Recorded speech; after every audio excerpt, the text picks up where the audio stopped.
Good morning. It is my pleasure to participate in this Milan Music Week from Hong Kong.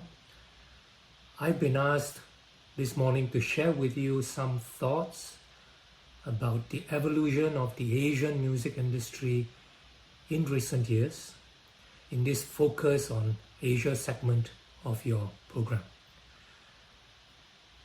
Let me start by providing you with a broad overview of Asia in general before I make some observations about the Asian music industries, followed by remarks on specific Asian territories and countries.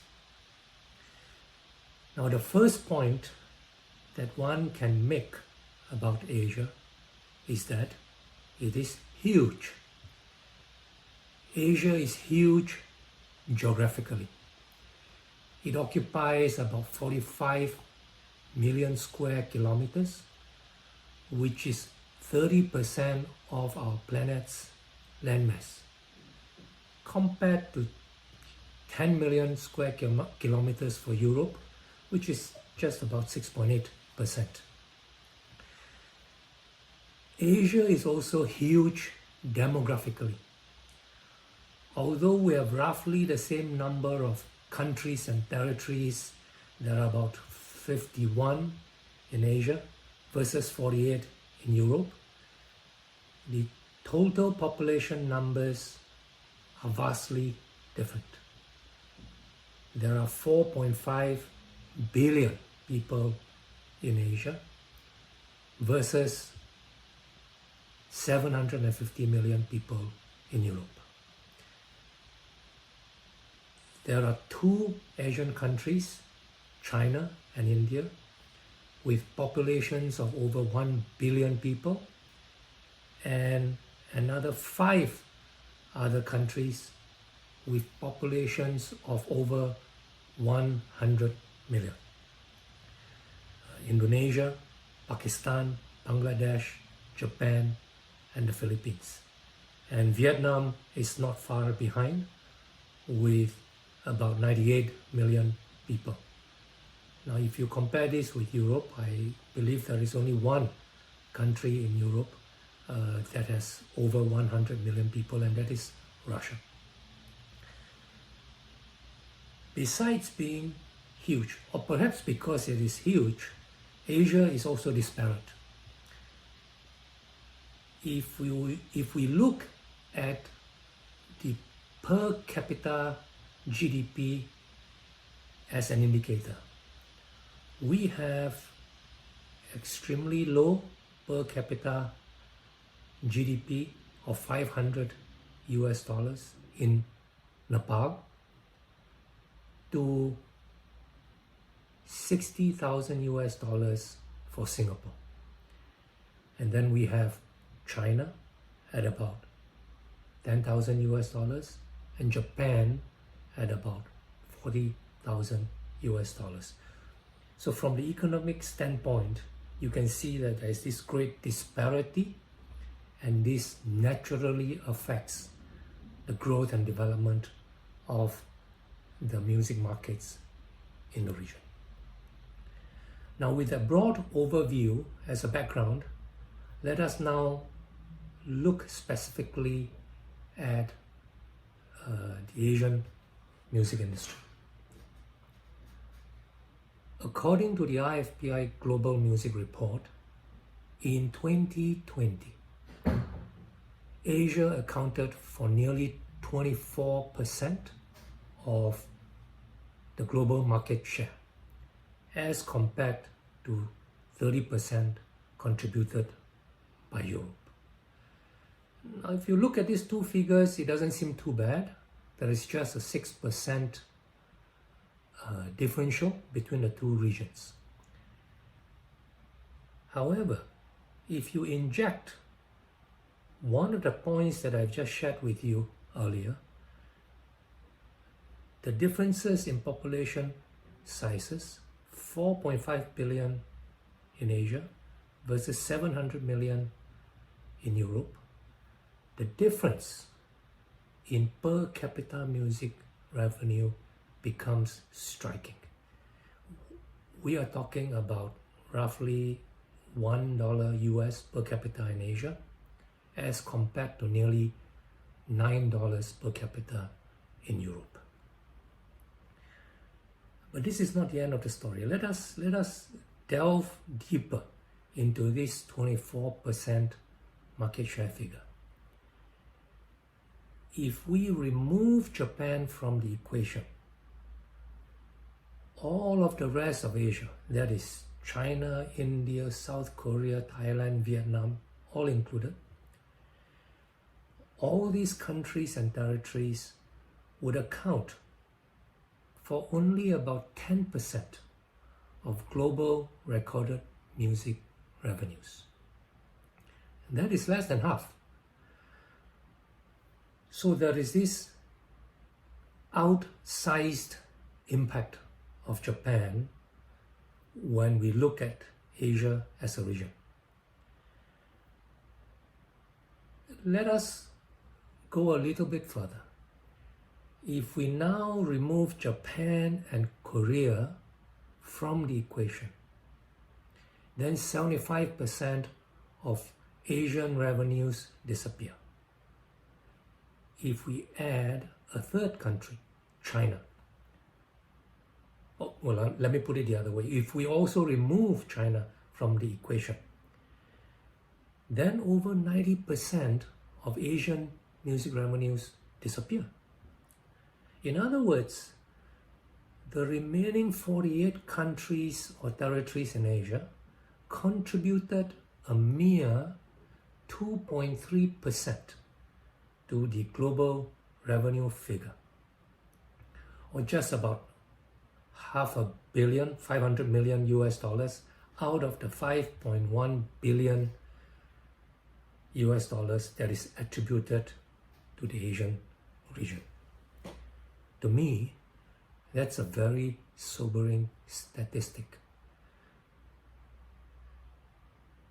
And it is really not as encouraging as the headline figure suggests. Now, it has also been reported that Asia is the second fastest growing region for recorded music. It grew at about 9.5% last year as compared to the global growth rate of 7.4%. And it was further reported that once again, if you remove Japan from the equation, Asia, in fact, was the world's fastest growing region with growth of close to 30%, that is 30%.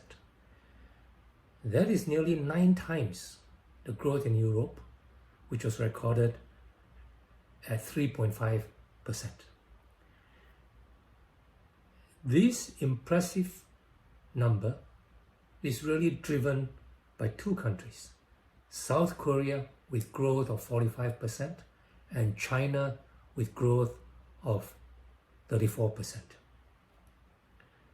Now, if we play the same game and we remove these 2 countries together with Japan, unfortunately, the picture is once again not so bright. Growth would in fact be less than 7%, which would place Asia below the global average growth rate of 7.4%.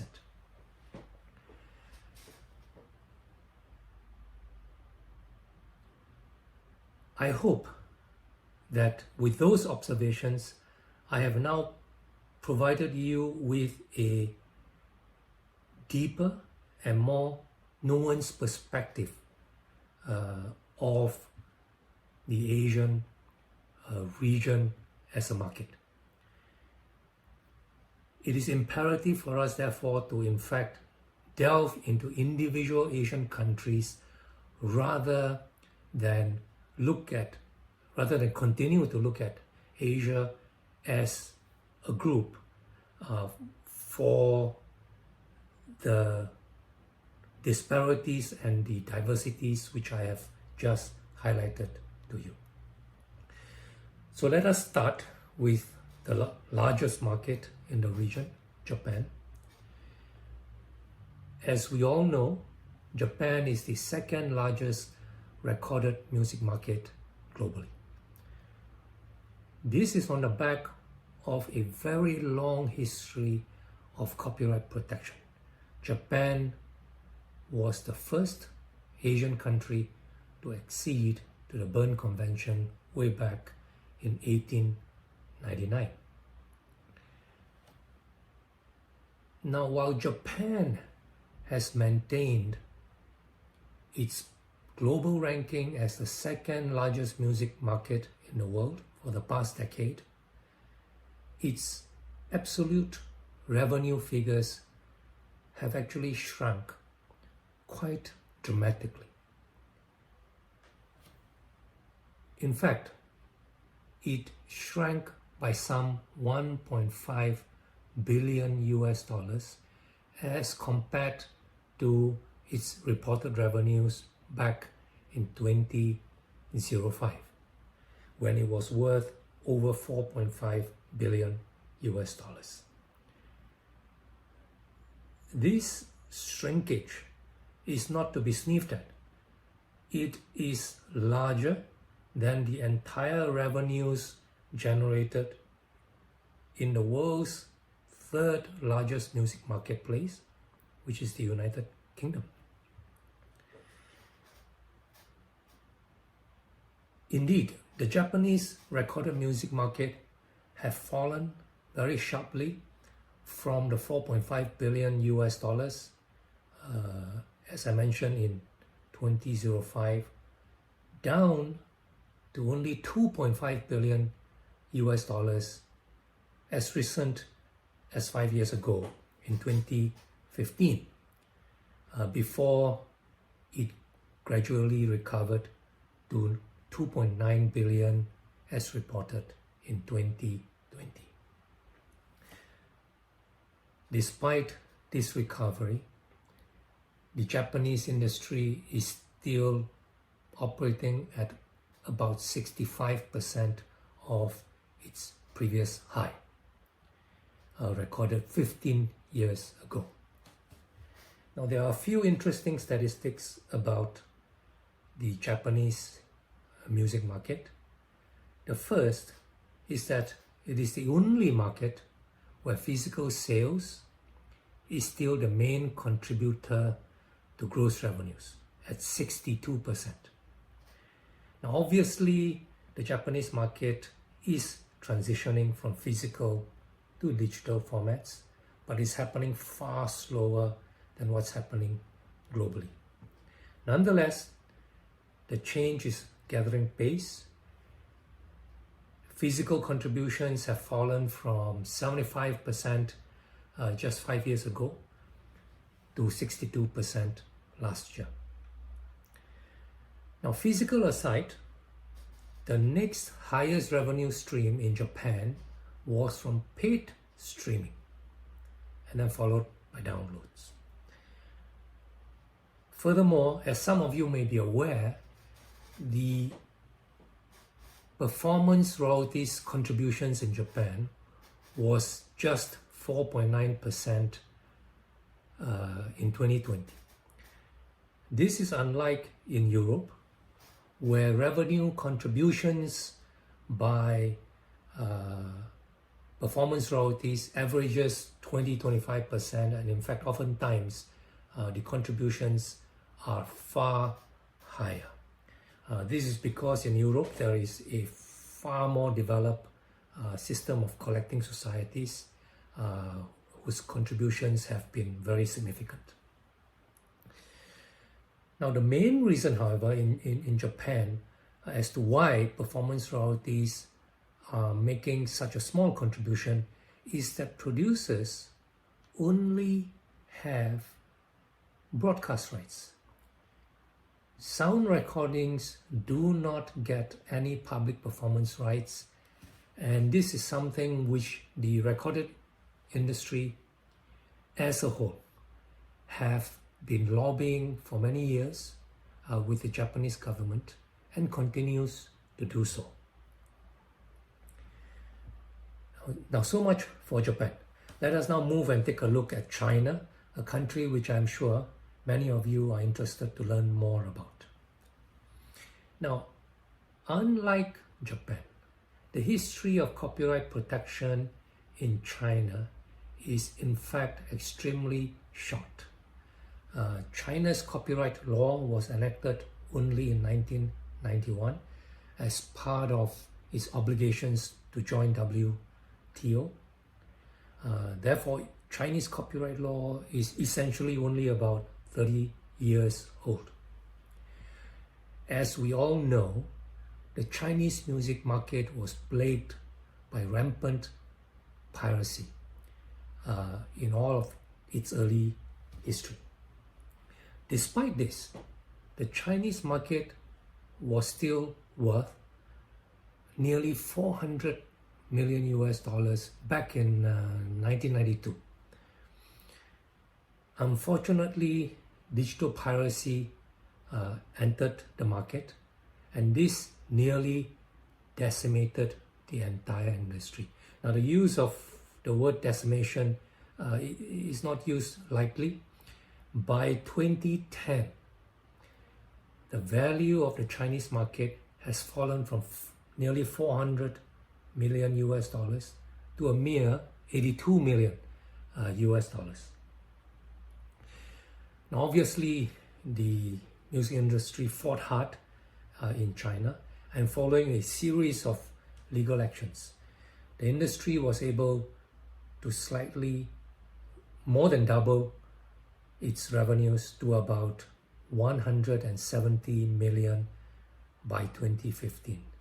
Now, given a country the size of China, and given the economic developments that were taking place in all other aspects of the Chinese economy, 170 million revenue figure obviously is puny. The industry clearly was lobbying the Chinese government, and so around 2015, the Chinese government did step into the marketplace and urge the digital platforms to obtain licenses for their contents. Thereafter, from 2015 to 2020, the Chinese market began to grow very, very substantially to reach nearly 800 million US dollars last year. In summary, the Chinese recorded music market has grown nearly tenfold in the past 10 years, from 80 million US dollars in 2010 to nearly 800 million US dollars in 2020. This growth was driven nearly exclusively by digital, which was 96% in 2020. Again, unlike in Japan, where nearly 86% of digital subscription revenues came from paid subscriptions, the contributions in China between paid subscriptions and advertising supported subscriptions were nearly evenly split, which meant that some 45% of Chinese industry revenues came from ad-supported subscriptions. In other words, it is legal but free to the consumer, so to speak. And as some of you may have also heard, the Chinese copyright law was amended last year, and record producers were accorded public performance and broadcast rights in their sound recordings. Prior to this, producers were able to receive remuneration only for the rights in karaoke performances. Despite this very narrow one right, performance revenues added nearly 3% or about 22 to 23 million US dollars to the total Chinese recorded music industry revenues in 2020. And now, with this new public performance and broadcast rights coming into force this June, this stream of revenues is expected to grow substantially over time. Now, I use the word over time intentionally because the public performance licensing of rights in China is quite challenging. If we look at the history of the licensing of these rights in the publishing sector, MCSC was formed nearly 30 years ago, and yet its revenues in 2020 was only slightly more than 400 million renminbi, which is about 64 million US dollars.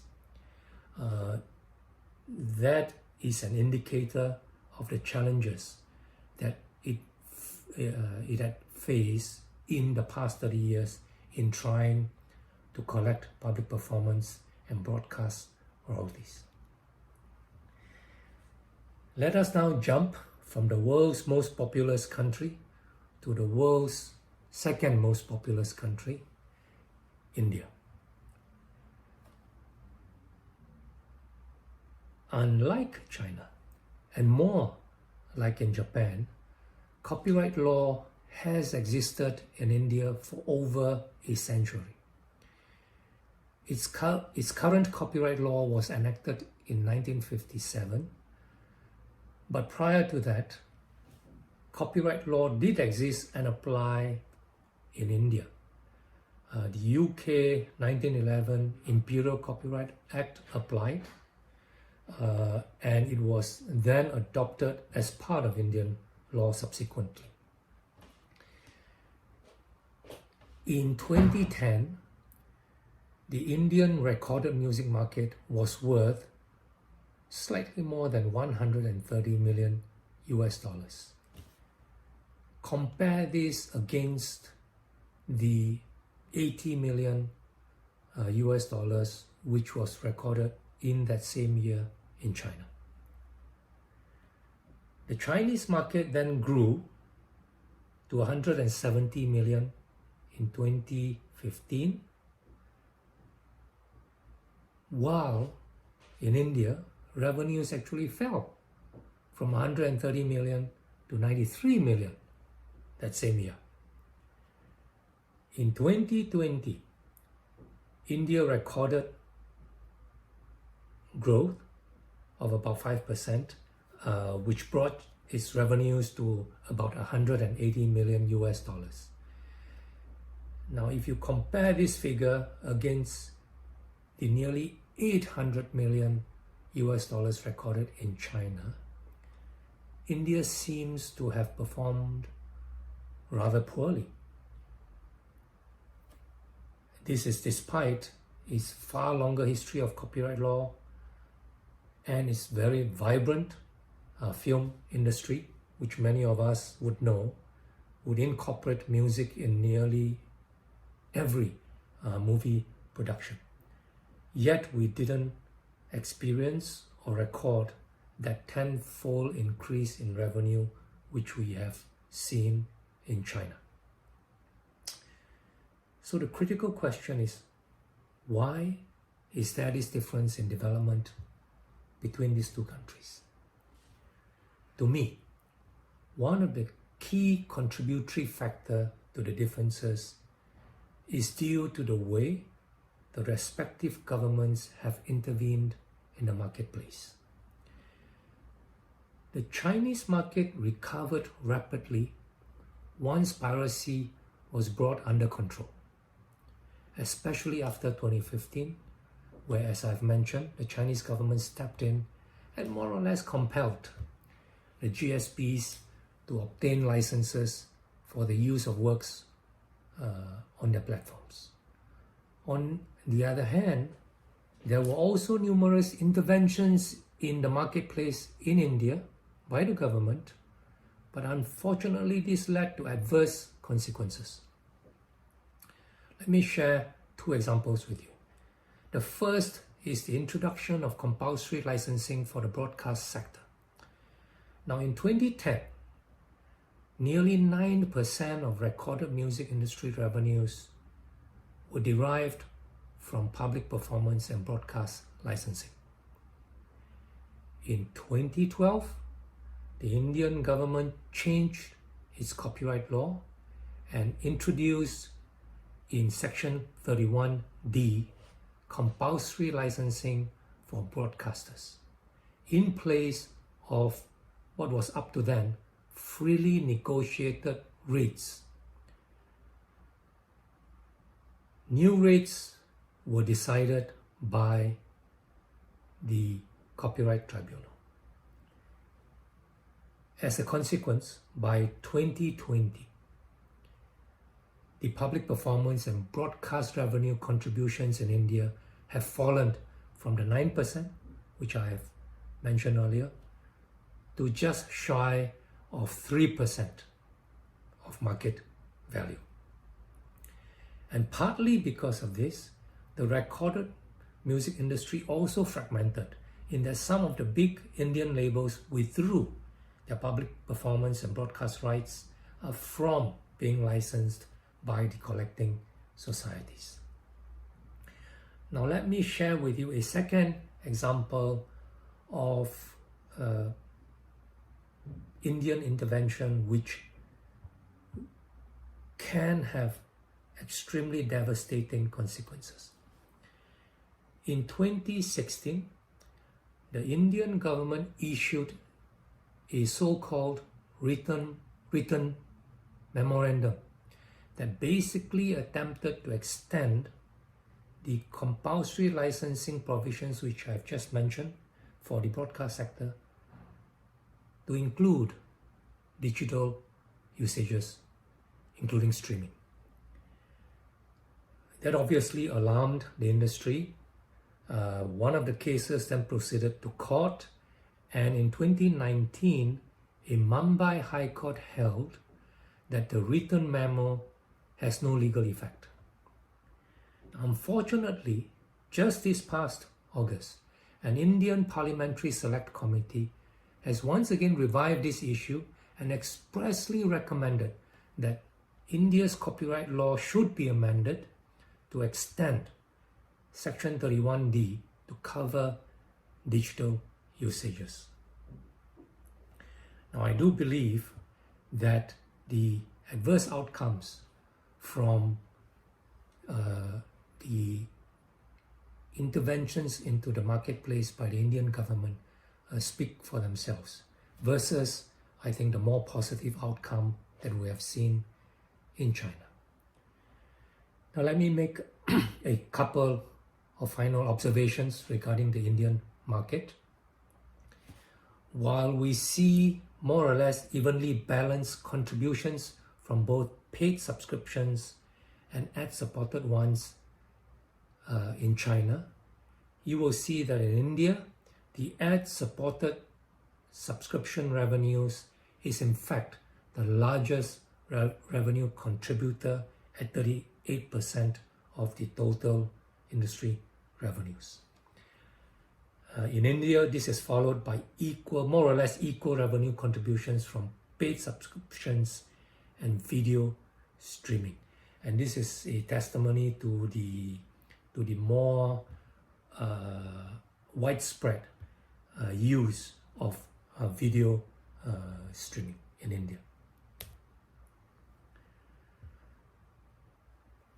One final observation about the Indian market. Despite the far longer history of collecting societies in India, coupled with the fact that you have full public performance and broadcast rights in India, the revenue contributions of this sector, both in recorded music as well as publishing now lag behind China. The combined publishing and recording collecting society revenues in India in 2020 totaled only about 30 million US dollars compared to nearly 90 million US dollars in China. In other words, the Chinese market for public performance and broadcast revenues is 3 times larger than that in India, in spite of its far shorter history and new rights coming into effect just this year. Let us now move to South Korea, everyone's favorite country recently. K-pop requires no introduction. Everyone knows about the Korean music industry. It has grown rapidly. In fact, it has grown fourfold from slightly less than 200 million US dollars in 2010 to nearly 900 million dollars in 2020. In fact, between 2015 to 2020, just in the last 5 years, it more than doubled in size. I know that one question is constantly asked around the world: what is making all of this happen, and how has it become a global phenomenon, and can this be replicated by other countries? Now, unfortunately, I'm not the one who can provide that answer for you. I can only observe at a personal level that what makes it so entrancing is that it comes in a complete package. You know, very catchy music with lyrics that are very easy to understand, gets into one side of the ear and then stays in your brain and doesn't seem to leave. This is supported by very easy to learn dance moves, all designed and packaged for the social media, where fan support is extremely high, and then it pushes it to take on a life of its own. Now, actually, I don't intend to spend more time on the Korean music market because it is extremely well known. It has a string of international chart successes that looks set to continue into the foreseeable future. I would, however, like to highlight some other Asian markets and share some observations with you. As I have alluded to earlier, the headline growth figures can be somewhat deceptive and misleading. This is because a mere 3 countries out of 51 countries and territories contribute over 90% of the reported revenue figures. Now, while a country like Thailand did record impressive growth of nearly 40% in 2020, it masks the fact that its gross revenue figures of just short of 60 million US dollars is still some ways off its 2010 gross revenue figures of about 70 million US dollars. Likewise, in Malaysia, it recorded very decent growth of some 12% in 2020, yet its revenue figures of 34 million US dollars is still way below its 2010 recorded revenue figures. And this doesn't take into account government intervention that has damaged to some degree the collective management of rights in that country. And then when we move down to look at Indonesia. Now, Indonesia is the 4th most populous country in the world, with nearly 275 million people. Yet, it is punching way below its weight. Its per capita music revenue is a mere 20 cents versus, say, for one of a better example, since this is the Milan Music Week, in Italy is nearly $5 per capita, or over $20 per capita in the United Kingdom. On a brighter note, like in China, new public performance and broadcast rights have just been introduced into the law in Singapore, so we will now be able to experience a new revenue stream in this Asian country. Now, unfortunately, it's an extremely small country with 5.7 million people. Nevertheless, the legal system works very well. Users are generally speaking law-abiding. So we should see very fast contributions from this revenue stream in the coming 3 to 5 years. Let me make some concluding observations. First, Asia has many different languages and dialects. Apart from a handful of territories, the Asian countries and territories like Japan, Korea, China, India, Thailand, Vietnam, and Indonesia, they all have completely different languages. And within the larger countries like Vietnam, Indonesia, China, and India, there are also distinct regional languages and dialects and music in these languages and dialects. Second point, domestic repertory dominate. Again, aside from some exceptions like Singapore and the Philippines, where international music is popular, the dominant repertory in most Asian countries and territories is local. Thirdly, censorship still exists in a number of these countries and territories, particularly in China, in Vietnam. So if you are entering these markets, you really need to get a firm handle on what can or cannot be done. We also have very different legal systems and copyright laws in the Asian region. And they all operate at different levels of functionality and, might I add, reliability.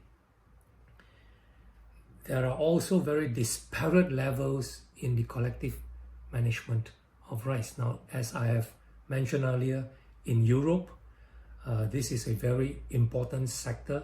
The contributions by this sector averages 20% to 30 to even 40%. However, in Asia, they can be totally non-existent or performing extremely poorly to very advanced in Japan. Although in Japan, as I've also mentioned earlier, there are no public performance rights for producers and performers for the time being. Another observation I can share with you is that the number of paying subscribers, while growing fairly rapidly in some Asian countries, are still extremely low. We have less than 10% penetration rate both in China and in India.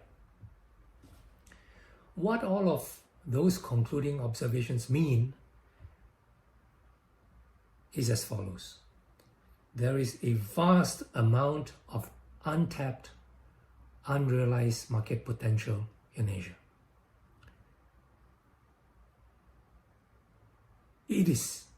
The operating conditions are equally challenging as you proceed to try and tap into this unrealized potential. Thirdly, you cannot adopt a one-size-fits-all approach if you intend to enter the market. However, it does mean that you can enter the market immediately if you want, but selectively. You start with a couple of Asian territories where the markets are more or less properly developed and you are comfortable with the operating conditions. And then you work to design mid and long-term plans to penetrate the other Asian markets.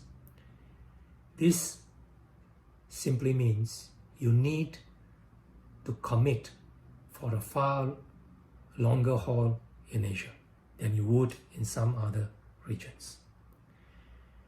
Now, as I've just mentioned, the challenges and difficulties come in equal measure in the Asian music markets. You will find that the challenges will equal or perhaps even surpass the opportunities in this region. And on that note, I wish that your businesses be very interesting in Asia. And thank you for having me participate in your event. It has been my privilege and honor. And may I wish that you have a good day ahead. Thank you very much.